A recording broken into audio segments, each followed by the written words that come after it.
নমস্কার বন্ধুরা, হজবরল পরিবারের পক্ষ থেকে আপনাদের সবাইকে জানাই স্বাগতম। আজ আমি আপনাদের সঙ্গে শেয়ার করব একটি মিক্সড ফ্রাইড রাইসের রেসিপি। তাহলে ভিডিওটা স্কিপ না করে পুরোটা দেখতে থাকুন।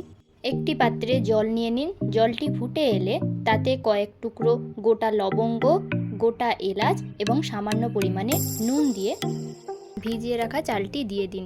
বন্ধুরা, আমি আগে থেকেই চালটিকে ভালোভাবে ধুয়ে 20 মিনিটের জন্য ভিজিয়ে রেখেছিলাম। চাইলে আপনারাও চালটিকে ভালোভাবে ধুয়ে 20 মিনিটের জন্য ভিজিয়ে রাখতে পারেন। একটু নরম হলেই ভাতটি নামিয়ে নিন। তারপর কড়াইতে সামান্য পরিমাণে সর্ষের তেল দিয়ে আগে থেকে নুন আর গোলমরিচ গুঁড়ো মিশিয়ে রাখা ডিমটি দিয়ে ভালোভাবে ভেজে নিন।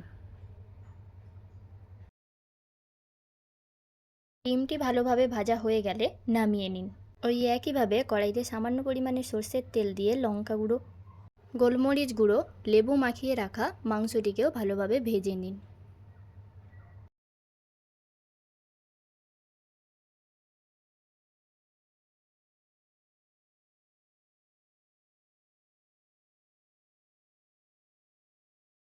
ভাজা হয়ে গেলে মাংসটিকে একটি আলাদা পাত্রে তুলে নিন। তারপরে চিংড়ি মাছগুলোকেও ঠিক একইভাবে ভেজে নিতে হবে। চিংড়ি মাছগুলি ভাজা হয়ে গেলে চিংড়ি মাছগুলিকেও একটি আলাদা পাত্রে নামিয়ে নিতে হবে। তারপর কড়াইতে সামান্য পরিমাণে তেল দিয়ে গাজর কুচি, ক্যাপসিকাম কুচি, বিনস কুচি, মটরশুঁটি, সামান্য পরিমাণে নুন দিয়ে ভালোভাবে উল্টে পাল্টে ভেজে নিতে হবে।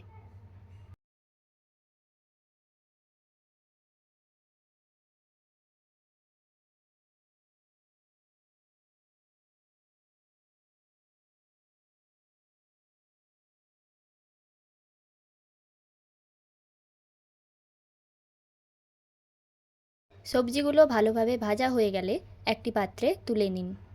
তারপর কড়াইতে বাটার দিয়ে তাতে রসুন কুচি, পেঁয়াজ কুচি দিয়ে ভালোভাবে ভেজে নিতে হবে।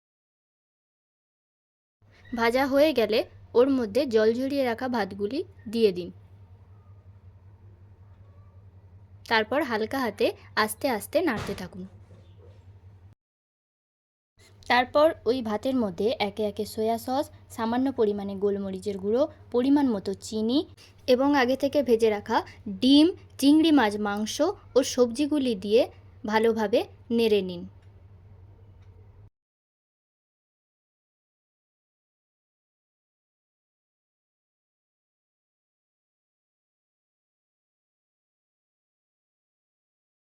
সবজিগুলি ভাতের সঙ্গে ভালোভাবে মিশে গেলে ওপর থেকে ঘি দিয়ে আবারও ভালোভাবে নেড়ে নিন। ভাতগুলিকে হালকাভাবে নাড়তে হবে যাতে ভাতগুলো ভেঙে না যায়। এরপরে গরম গরম পরিবেশন করুন মিক্সড ফ্রাইড রাইস। বন্ধুরা, ভিডিওটা ভালো লাগলে অবশ্যই কমেন্ট করে জানাবেন। নমস্কার।